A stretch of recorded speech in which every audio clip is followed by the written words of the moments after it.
Hi comic book fans, welcome to another suddenlycomics.com video. Not quite as good weather here in Essex today, but I am outside because you can see my wife's beautiful sunflowers.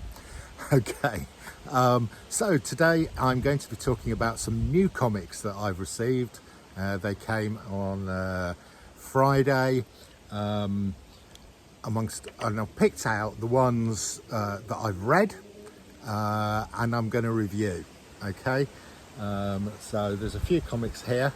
I generally pre-order my comics, so I'm paying cover price, so in case any of them suddenly takes off and zooms up in price, I'm covered because I've pre-ordered it. And that's happened with one of these. I'm going to show you that one first. It's unless you've been hiding under a rock and you're a comic collector, you'll know about this. It is 8 billion Genies. Now, I was luckily I pre-ordered both issue 1 and issue 2. Issue 1 arrived a couple of weeks ago. It's in a box somewhere. Here is issue 2 that I also pre-ordered, so I paid cover price $3.99, whatever that converts to in English money. And I've read both of them. Really love this. It's a great premise where everybody on Earth gets their own genie and they get one wish. Well, you can imagine the havoc that ensues. I think this has already been optioned by Amazon. These issues have gone crazy. I just looked on eBay. This one, it only arrived 2 days ago. It's already on eBay selling for £20 plus. And issue 1 has also gone crazy. So I suggest that you pre-order your copies of 8 billion Genies. It's a bit like the phenomenon that was Stray Dogs last year. But really enjoyed the read, really enjoyed the art, really enjoyed the premise of the story. And that's my first recommendation to you. 8 billion Genies, but pre-order it. Don't go and pay 20-30 quid a copy. Okay, number 2. This is a bit of a surprise, chaps. I've read a Batman book, and it was great. Hurrah! It's Batman 125. We got a new writer. It's Chip Zdarsky. The great Chip Zdarsky is writing Batman. Well, what a cracker of a comic. I've just read this. It kept my attention from beginning to end. Artwork by Jorge Jimenez. Wonderful. Just love this. We've got and it's quite a long book as well. It tells a really good story. We've got the Penguin, we've got Clayface, we've got Catwoman, we've got a couple of characters that I hadn't met before, the Underbroker, and I think it's called the Executioner or the Executor. Anyway, go out and read this. Don't want to spoil it, but all I can say is that Catwoman is hired to go and find some people. So I don't want to give any spoilers up. Thoroughly recommended. Batman is now back on my pull list. Hurrah!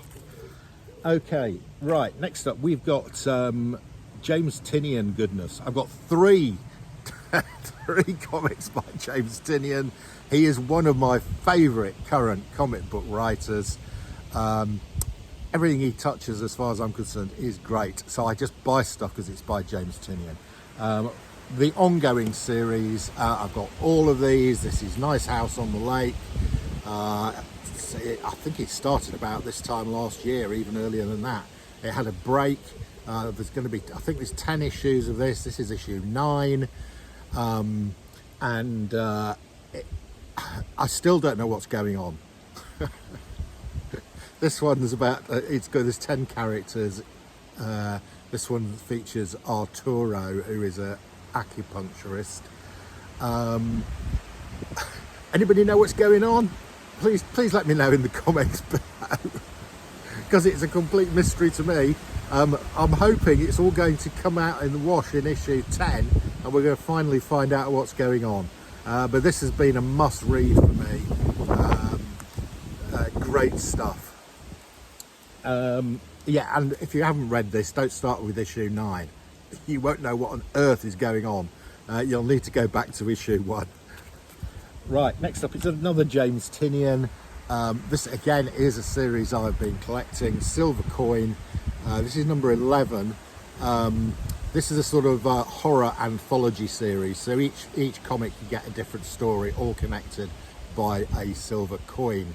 So the artist is always the same, it's Michael Walsh, but he gets a different author to write each story. Right, okay, issue 11, this is serious horror. This is really gory. You can see from the cover here what you can expect inside. Do not read this unless you have got a strong stomach and you like your horror hard. Okay. Don't leave this out for the kids. But if you like your horror and you like your horror hard, Silver Coin number 11 is a cracker.